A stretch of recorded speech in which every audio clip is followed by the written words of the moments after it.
안녕하세요. 대형 멘토 신범철입니다. 벌써 이제 23년도 마지막 금요일인데 올 한 해도 굉장히 고생 많으셨고 이제 며칠 남지 않았지만 다들 마무리 잘 하셨으면 좋겠습니다. 그리고 다가오는 24년은 올해보다 더 좋고 밝은 일들만 있을 수 있도록 저희 대기업이 응원하도록 하겠습니다. 그리고 이제 내년에도 여러분들의 성공적인 투자를 위해서 저희 대기업이 서포트를 할 예정들이니 저희 대기업 채널을 놀러와 주시면 제가 감사하겠습니다. 그리고 이제 23년도는 가지만 우린 다가오는 또 24년도를 대비해야 되겠죠. 그래서 이제 앞으로 이제 롯데정밀화학의 4분기는 어떻게 흘러가, 4분기 실적은 어떻게 될까를 같이 생각해 보면 좋을 것 같아서 준비해 봤습니다. 일단 이제 롯데정밀화학에서 되게 좋다라고 말했었던 거는 이제 암모니아 사업 분야가 있었죠. 그런 이제 암모니아 사업 분야는 나중에 대체 에너지원으로 쓰일 수 있기 때문에 이런 중장기 사업 관점에서는 굉장히 좋은 사업이다. 그리고 이 암모니아를 가장 많이 가지고 있는 롯데정밀화학이 수혜를 볼 확률이 굉장히 높다라고 했었죠. 하지만 이건 중장기적인 관점이잖아요. 이런 중장기적인 관점이고 단기적인 조금 4분기는 알려면 3분기에 대한 실적이 필요하겠죠. 그래서 우리는 3분기에 대한 실적을 다시 한번 리핏 해보자고요. 그럼 3분기 같은 경우는 이제 올해 351억 원의 영업이익이고 매출은 4,012억 원. 케미칼 사업 부분 3분기는 53억 원, 그린 소재는 306억 원이다. 그리고 이 수치는 전년 동기 대비 떨어진 수치라고 했습니다. 그래서 어떤 부진에 대한 이유가 뭐냐면 케미칼 사업 부분은 이제 ECH에 대한 전방 사업에 대한 부진이다 라고도 말을 했었죠. 하지만 4분기에 이런 반등을 예상했었던 이유는 중국의 경기 부양책과 어떤 부동으로 인해서 건설업이나 부동산 시장이 조금 살아나지 않을까라는 이제 어떤 기대감 때문이었죠. 하지만 그런 효과가 미미하고 지금 현재 대한민국도 건설업의 상황이 좋은 상황이 아니죠.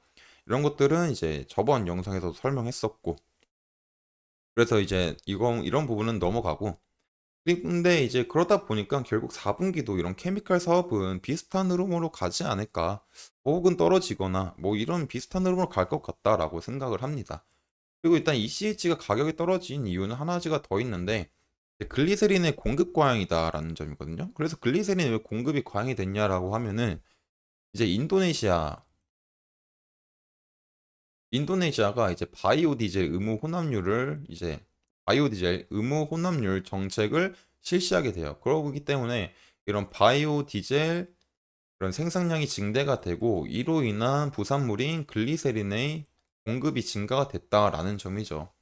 그리고 또 이런 바이오디젤 의무 혼합률에 대한 정책이 또 내년에도 증가할 수 있는 흐름이 있어 보인다.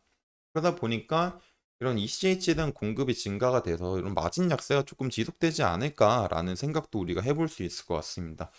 그리고 이제 이 그린 소재도 비슷하게 흘러갈 것 같은데 이건 이유가 이제 이 그린 소재를 가장 많이 소유하는 나라 중에 하나가 이제 인도거든요. 그리고 이런 그린 소재에서는 햇셀로스, 이제 메셀로스가 있습니다.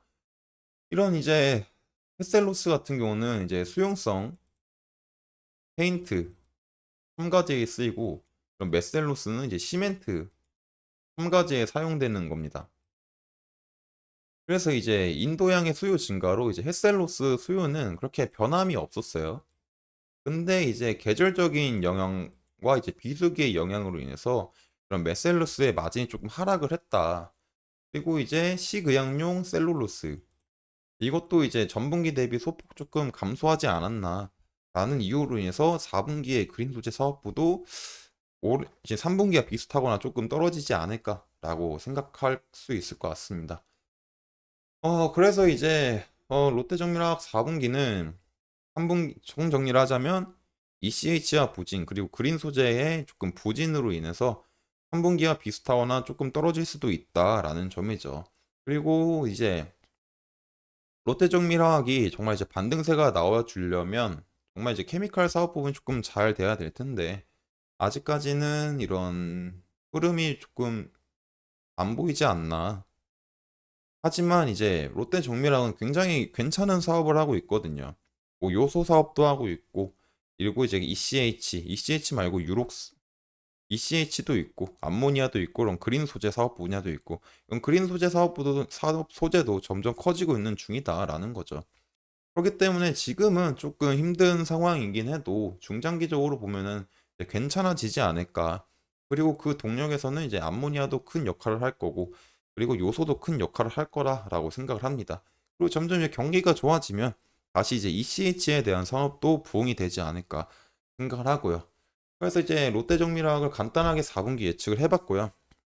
예, 추가적인 이슈나 뭐 차 주가의 변동사항이 있으면 제가 꾸준히 체크를 해서 여러분들한테 알려드릴 예정이니, 이제 롯데종밀학에 관심이 있으신 분들은 저를 이제 지켜봐 주시면 감사할 것 같습니다. 이상 대여 멘토 신범철이었습니다.